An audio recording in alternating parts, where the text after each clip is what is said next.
Okay, so ito yung partially assembled cable crossover natin. Pakita ko sa inyo yung functions niya at features. Okay, so sa taas meron siyang na CNC na fitness. So hindi siya basta naka-ukit, naka-drawing. CNC po yan, butas po yan. Okay, tapos meron siyang dalawang stack ng plates na hindi ko pa naikakabit. 75 pounds dyan, another 75 pounds dito na concrete filled plates. Okay, concrete po siya, hindi po siya yung bakal na version. Tapos, meron tong dalawang adjustable na, kung ano ba tawag dito, yung end ng cables natin. Dalawa yan. Dalawa.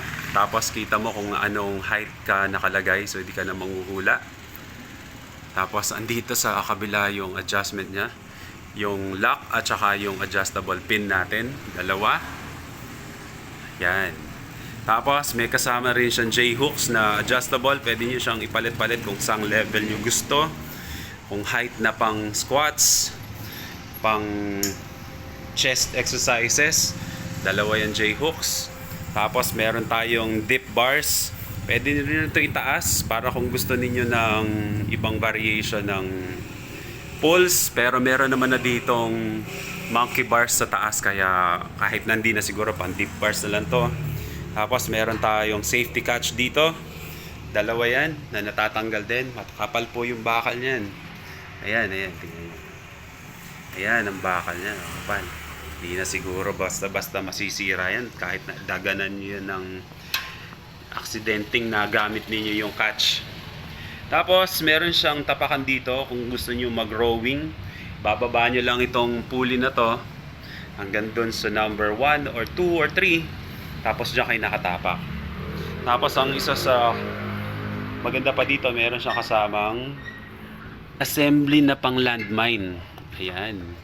Pwede siya sa standard, pwede rin siya sa Olympic size bar. Tapos, ang isa sa main features niya, syempre, ang Smith machine. Ayan. Smooth na smooth po ang movement nito kasi meron siyang mga bearings dito nakahilera pababa. Yan, nakapalibot siya sa bar. Tapos may bearings din siya dito. Tapos dito sa side na to, ito, may bearing din yan. Kaya pagka umikot, swabing swabe, sakto-sakto siya. Hindi siya basta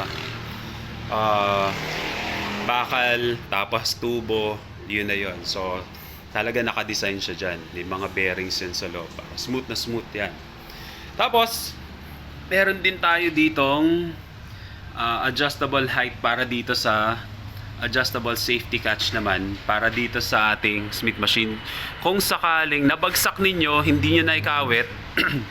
Sakaling hindi nyo naikawit to, biglang babagsak. Kailangan ito naka-adjust dun sa height na safe kayo. So, in this case, nandito pa lang siya sa number 2. Pero pwede nyo siyang itaas. Ayan. So, bumagsak man yung bakal natin, yung Smith machine, kahit hindi nyo siya maikalang, hindi siya babagsak all the way to the floor. Hanggang dito lang siya. Ayan. Kung hindi nyo siya naikawit, hanggang dun lang siya bababa. Hindi siya babagsak all the way to the floor. So, meron siya mga safety features kagaya nito. O, di ba? Sulit na sulit. PM lang sa mga interesado. Bye-bye.